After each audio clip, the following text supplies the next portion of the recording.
یہ اگر یہ کہا جائے تو ٹھیک ہوگا کہ ٹرمپ نے آنے سے پہلے اپنے حلف سے پہلے دو جنگوں کو تقریباً وائنڈ اپ کی طرف لے کے جا رہا ہے. ٹھیک ہے، ایک تو غزہ میں جو اگریمنٹ ہو رہا ہے تو دیکھنا تو یہ ہے کہ یہ اگریمنٹ چلے گا کب تک. دوسرا یوکرین سے وہ خود تو پیچھے ہٹ گیا ہے، یورپ بھی پیچھے ہٹ رہا ہے. وہ کہتے تھے نا کہ ٹرمپ سے کچھ بھی توقع کی جا سکتی ہے، تو یہ کچھ بھی توقع کی جا سکتی ہے کہ وہ چائنا کی طرف اس نے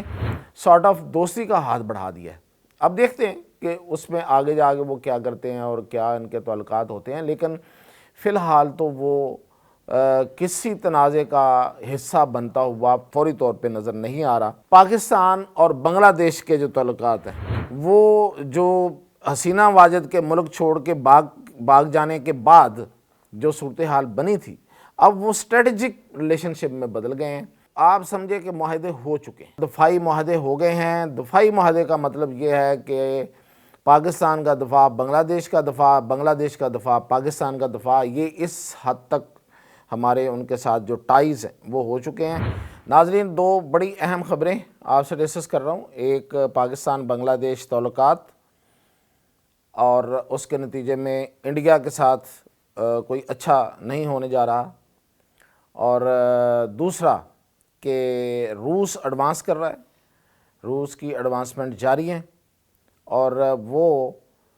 ایک سے ایک ملک سے آگے اپنے تعلقات جو ہے اس کو بڑھا رہا ہے، اور اس کے نتیجے میں امریکہ کو سبکی کا سامنا کرنا پڑے گا، اور جس طریقے سے امریکہ اور اس کے اتحادیوں کو، نیٹو والوں کو. تو یہ ڈیٹیل میں آپ کو بتاتا ہوں. اور سب سے پہلے روس کی بات کرتے ہیں کہ اس میں کوئی شک نہیں ہے، یہ اگر یہ کہا جائے تو ٹھیک ہوگا کہ ٹرمپ نے آنے سے پہلے اپنے حلف سے پہلے دو جنگوں کو تقریباً وائنڈ اپ کی طرف لے کے جا رہا ہے. ٹھیک ہے، ایک تو غزہ میں جو اگریمنٹ ہو رہا ہے تو دیکھنا تو یہ ہے کہ یہ اگریمنٹ چلے گا کب تک. تو ایک تو یہ ہے. دوسرا یوکرین سے وہ خود تو پیچھے ہٹ گیا ہے، یورپ بھی پیچھے ہٹ رہا ہے، اور اس کے نتیجے میں اور سایہ آف ریلیف آیا ہے یورپ میں اور پورے یورپی کنٹریز میں، یورپی یونین میں. وہ اس لحاظ سے آیا ہے کہ ادھر اتنی زیادہ مہنگائی ہو گئی تھی، انفلیشن اتنی زیادہ ہو گئی تھی گیس اور انرجی کی پرائسز کی وجہ سے. تو اب سب سے بڑے آرڈرز یورپین کنٹریز نے دیے ہیں رشین کمپنیز کو، گیس فراہم کرنے والی کمپنیز کو. سب سے بڑے آرڈرز جو ہیں وہ اس 2025 کے جو سب سے بڑے آرڈرز ہیں وہ گیس کے جو ہیں وہ رشین کمپنیز کو ملے ہیں.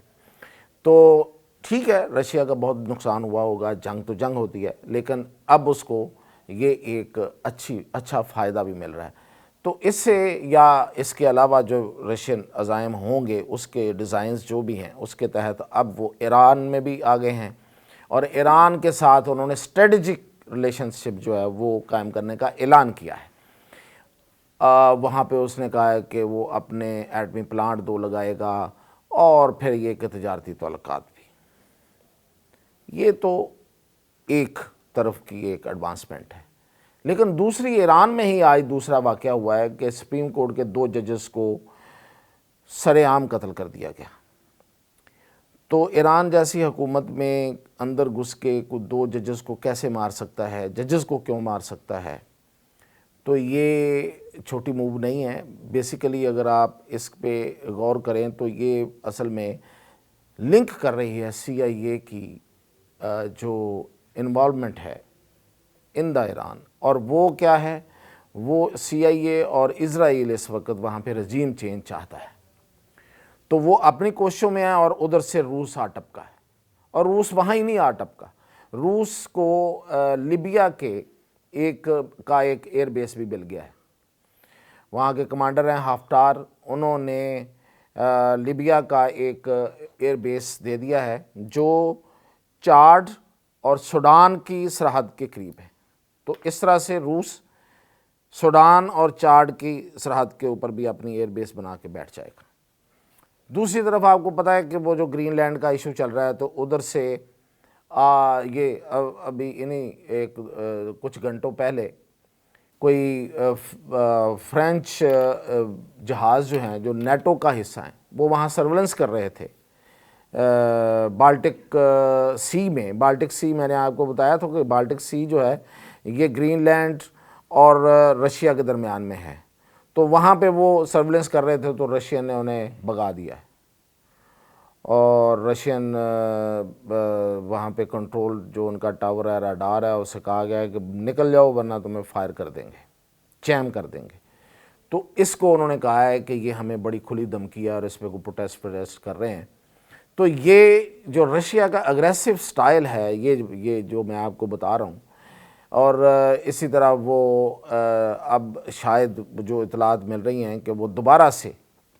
جو سیرین گورنمنٹ، جو نئے لوگ وہاں پہ آئی ہے، جو لوگ آئے ہیں، ان سے بھی وہ بات چیت جو ہے وہ کرے گا، اور وہ ابھی تک انہوں نے اپنی بیس وہاں سے پوری طرح اٹھائی نہیں ہے، اور ان لوگوں نے بھی بہت بڑا وہاں پہ ان کو نکل جانے کا حکم بھی نہیں دیا، جو نئے لوگ آئے ہیں وہاں پہ۔ تو یہ ایک نیا جوڑ توڑ جو ہے یہ اس خطے میں ہے، اور اس جوڑ توڑ کا کیا نتیجہ نکلتا ہے اور کیا آگے جا کے امریکہ جو ہے وہ ٹکرائے گا، یا وہ بقول ٹرمپ کے جو اس نے چینی صدر کے ساتھ گفتگو کی ہے، اور بڑی طویل گفتگو ان کے مطابق ہوئی ہے، ایک لمبی کال ہوئی ہے، اور اس میں اس نے کہا ہے کہ میں نے اور چینی صدر نے اس بات پہ اتفاق کیا کہ ہم عالمی امن کو ہر صورت برقرار رکھیں گے۔ تو یہ جو اس کی دھمکیاں تھیں چائنا کو، اس کو بھی اس تناظر میں دیکھا جائے تو ایک ٹرمپ جو ہے وہ کہتے تھے نا کہ ٹرمپ سے کچھ بھی توقع کی جا سکتی ہے، تو یہ کچھ بھی توقع کی جا سکتی ہے کہ وہ چائنا کی طرف اس نے سارٹ آف دوستی کا ہاتھ بڑھا دیا ہے۔ اب دیکھتے ہیں کہ اس میں آگے جا کے وہ کیا کرتے ہیں اور کیا ان کے تعلقات ہوتے ہیں، لیکن فی الحال تو وہ کسی تنازع کا حصہ بنتا ہوا فوری طور پہ نظر نہیں آ رہا۔ لیکن یہ جو ایران میں جو ایک یدھ پڑنے والا ہے، جو امریکہ جو کچھ کرنے جا رہا ہے اور ادھر سے رشیا آ گیا ہے، یہ بہت بڑا مسئلہ بھی بن سکتا ہے، کیونکہ یہ پورے کا پورا ایریا آپ کو پتہ ہے کہ تنازعات سے بھرپور ہے۔ ادھر سے یمن ہے، اور ادھر سے اسرائیل اور غزہ کا ہے، اور ادھر سے یہ عراق ہے، اور ساتھ ہی ایران ہے، اور ساتھ ہی افغانستان بھی ہے۔ اور افغانستان میں بھی آپ کو پتہ ہے کہ امریکہ کے کیا، میں نے بتایا ہوا ہے کہ کیا مقاصد ہے، کیا ڈیزائن ہے، وہ چاہتا ہے کہ وہاں پہ جو طالبان کی حکومت ہے وہ ٹاپل ہو جائے۔ تو یہ اس وقت اس کو مد نظر رکھیں۔ اور دوسری طرف پاکستان اور بنگلہ دیش کے جو تعلقات ہیں، وہ جو حسینہ واجد کے ملک چھوڑ کے بھاگ جانے کے بعد جو صورتحال بنی تھی، اب وہ اسٹریٹجک ریلیشن شپ میں بدل گئے ہیں، اور پاکستان نے یہ جو ابھی آئے ہوئے تھے principal staff officer lieutenant general S M Qamar ul-Islam, ان کی آرمی چیف سے جنرل عاصم منیر سے ملاقات ہوئی، ان کی ایئر چیف سے ملاقات ہوئی، ایئر ہیڈ کوارٹر میں انہیں بڑی تفصیلی بریفنگ دی گئی، اور آپ سمجھے کہ معاہدے ہو چکے ہیں، صرف کچھ لکھت پڑھ یا باقی چیزیں ہوں گی۔ یہ معاہدے ہو گئے ہیں، دفاعی معاہدے ہو گئے ہیں۔ دفاعی معاہدے کا مطلب یہ ہے کہ پاکستان کا دفاع، بنگلہ دیش کا دفاع، بنگلہ دیش کا دفاع، پاکستان کا دفاع، یہ اس حد تک ہمارے ان کے ساتھ جو ٹائز ہیں وہ ہو چکے ہیں۔ اور اس میں جو سب سے بڑی بات یہ ہوگی کہ پاکستان کی انٹیلیجنس سروس جو ہے ان کی شیئرنگ ہے، اور اس شیئرنگ کا مطلب کیا ہے کہ بنگلہ دیش کے اندر جو را کا ایلیمنٹ بیٹھا ہوا ہے، اور وہ ظاہر ہے ابھی بیٹھا ہوا ہے۔ آپ کو شاید اس بات کا پتہ ہو کہ حسینہ واجد کے دور میں را وہاں پہ آ کے آپریٹ کر رہی تھی، ایون سول سروس میں، سول سیکٹر میں، آرمی کے اندر موجود تھی۔ آرمی کو وہ جو بنگلہ دیش آرمی ہے، ایک تو ہوتا ہے کہ دو طرفہ تعاون، وہ نہیں ہے، اندر جا کے بیٹھ کے ان کو وہ کس طریقے سے فیسیلیٹیٹ کر رہے تھے، جو ان کی اپنی جو ان کی فیسیلیٹیشن تھی، یعنی کہ وہ ظاہر ہے کہ انڈیا کا دشمن کون؟ پاکستان، تو پاکستان کے حوالے سے ہی وہ ساری وہاں پہ اپنی کارروائیاں کر رہے تھے۔ تو اب وہ جو ایلیمنٹ بیٹھا ہوا ہے، ظاہر ہے کہ وہ ایلیمنٹ جو ہے وہ انڈیا سے آئے ہوئے تو لوگ شاید چلے گئے ہوں، یا کہیں نہ کہیں بیس بدل کے موجود ہوں، لیکن وہاں پہ جو لوگ بیٹھے ہوئے ہیں انہوں نے ان کو اپنا بنایا ہوگا،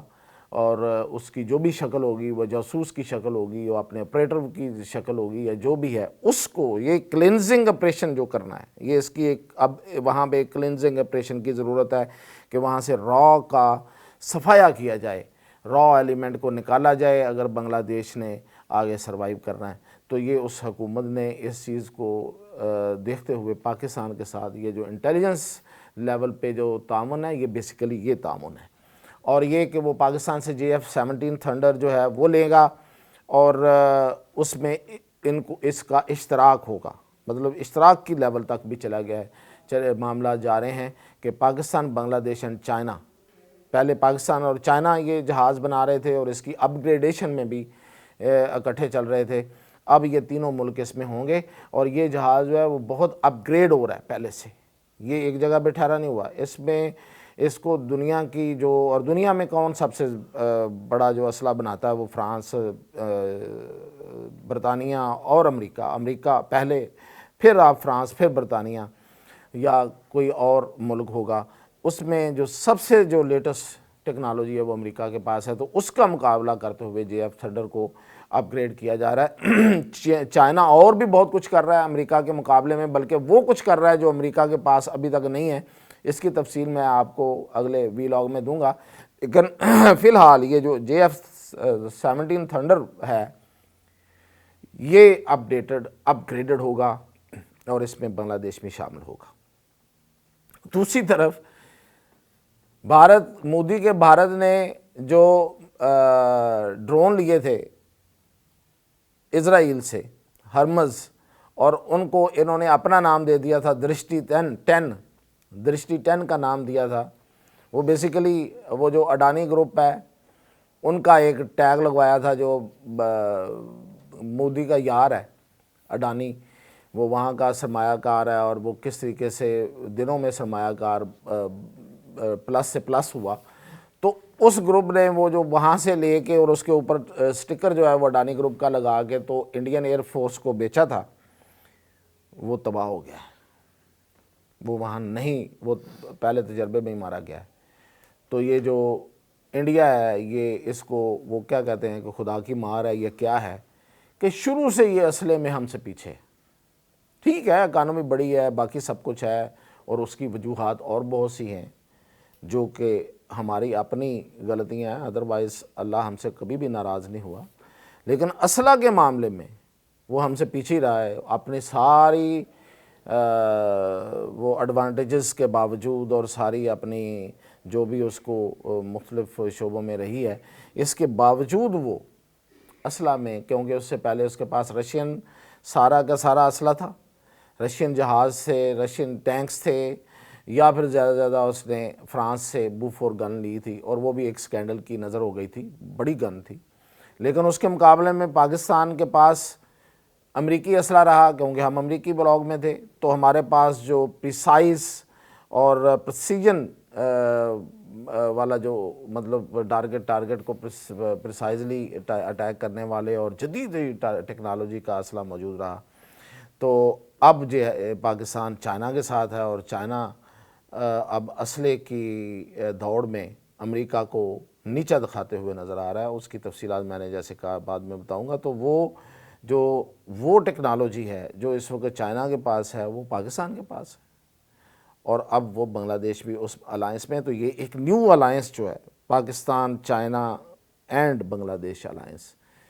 یہ اب ابھرا ہے، اور یہ جو بھارت ہے اس کے مقابلے میں ہے، کیونکہ بھارت جو ہے وہ امریکہ کی پراکسی بنا ہوا ہے،